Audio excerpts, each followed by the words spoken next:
नमस्कार। चलिए आज स्लाइड्स के जरिए चलते हैं नेपाल के दिल यानी पोखरा की तरफ। ये एक ऐसा शहर है जो अपनी ब्रेथ टेकिंग खूबसूरती और एडवेंचर के लिए दुनिया भर में जाना जाता है। तो आखिर क्या चीज़ है जो इसे इतना खास बनाती है? आइए पता लगाते हैं। कहते हैं कि ये लाइन पोखरा के जादू को एकदम सही बयां करती है। ये सिर्फ एक शहर नहीं बल्कि एक एहसास है।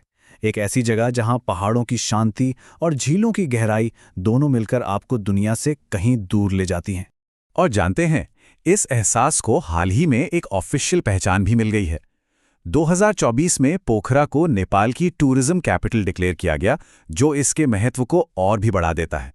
तो आखिर पोखरा की इस पहचान के पीछे क्या है, चलिए देखते हैं। पोखरा की असली पहचान ना इसकी ज्योग्राफी में छिपी है, जहां जबरदस्त विरोधाभास देखने को मिलते हैं। सोचकर देखिए, एक तरफ आसमान को छूते बर्फीले पहाड़ और दूसरी तरफ ठीक नीचे उन पहाड़ों का अक्स थामे शांत झीलें। ये वाकई एक अविश्वसनीय नजारा है। यहाँ पर दो बिल्कुल अलग दुनियाएं एक साथ बसती हैं। तो एक तरफ तो है अन्नपूर्णा रेंज, जहां दुनिया की कुछ सबसे ऊंची चोटियां हैं, और दूसरी तरफ ठीक उसके नीचे 9 शांत झीलों का एक क्लस्टर है, जिसमें फेवा झील सबसे मशहूर है, जिसके बीचों बीच खूबसूरत ताल बाराही मंदिर भी है।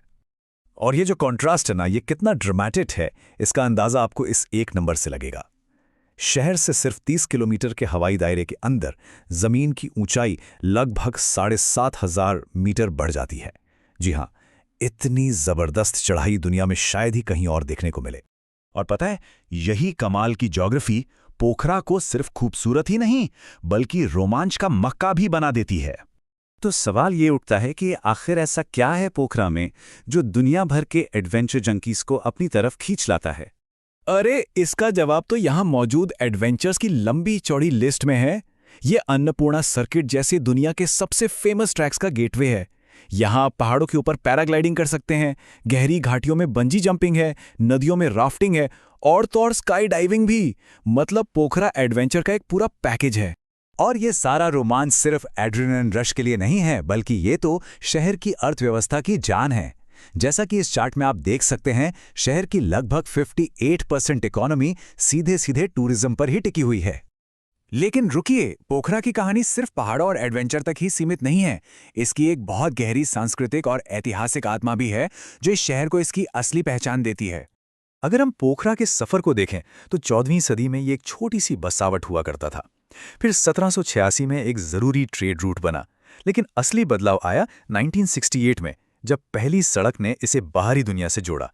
और उसके बाद 90s में तो जैसे सब कुछ बदल गया और इसने एक इंटरनेशनल टूरिस्ट डेस्टिनेशन के तौर पर अपनी पहचान बना ली। देखिए, किसी भी शहर की आत्मा तो उसके लोगों से ही बनती है ना? पोखरा पहाड़ी ब्राह्मण, गुरुंग, क्षेत्री और मगर जैसे कई समुदायों का घर है, जो मिलकर इसकी संस्कृति को और भी ज्यादा रिच बनाते हैं। और हाँ, पोखरा की एक और बहुत बड़ी पहचान है, वो है गोरखा सैनिक, जो पूरी दुनिया में अपनी बहादुरी के लिए मशहूर हैं। ये शहर कई बहादुर गोरखा सैनिकों का घर रहा है और ये उनकी विरासत का एक अटूट हिस्सा है। यहाँ की जो आस्था और संस्कृति है ना, वो इन पवित्र जगहों पर आज भी धड़कती है। चाहे वो फेवा झील के बीच बना ताल बाराही मंदिर हो, या पहाड़ी की चोटी से शांति का मैसेज देता वर्ल्ड पीस पगोड़ा, या फिर गुफा के अंदर बसा रहस्यमयी गुप्तेश्वर महादेव मंदिर, यहाँ का हर कोना अपनी एक अलग कहानी सुनाता है। तो हमने पोखरा के नेचर, एडवेंचर और कल्चर को तो देख लिया, पर अब सवाल ये है कि भविष्य में ये शहर कहाँ जा रहा है? इसका जवाब हमें मिलता है शहर की 3E स्ट्रैटेजी में। अब ये क्या है? ये एक तरह का पॉलिसी फ्रेमवर्क है, जिसे पोखरा के सस्टेनेबल विकास को एक दिशा देने के लिए बनाया गया है। तो ये 3E है क्या? पहला E है इकोनॉमिक डेवलपमेंट, यानी टूरिज्म से आर्थिक विकास करना। दूसरा है एंटरप्रेन्योरियल एनहांसमेंट, यानी स्थानीय युवाओं को बिजनेस के लिए बढ़ावा देना। और तीसरा और शायद सबसे जरूरी, एनवायरमेंटल प्रोटेक्शन, यानी उस प्रकृति को बचाना जो टूरिस्ट को यहाँ खींच लाती है। तो कुल मिलाकर ये स्ट्रैटेजी विकास और संरक्षण के बीच एक बैलेंस बनाने की कोशिश। और आखिर में हम उसी सवाल पर आकर रुकते हैं जो पोखरा के भविष्य का सार है। जैसे जैसे ये शहर एक ग्लोबल टूरिज्म हब के तौर पर बढ़ रहा है, ये अपने एडवेंचर के रोमांच और अपनी शांत आध्यात्मिक आत्मा के बीच संतुलन कैसे बनाए रखेगा? ये एक ऐसा सवाल है जिसका जवाब शायद आने वाला वक्त ही देगा।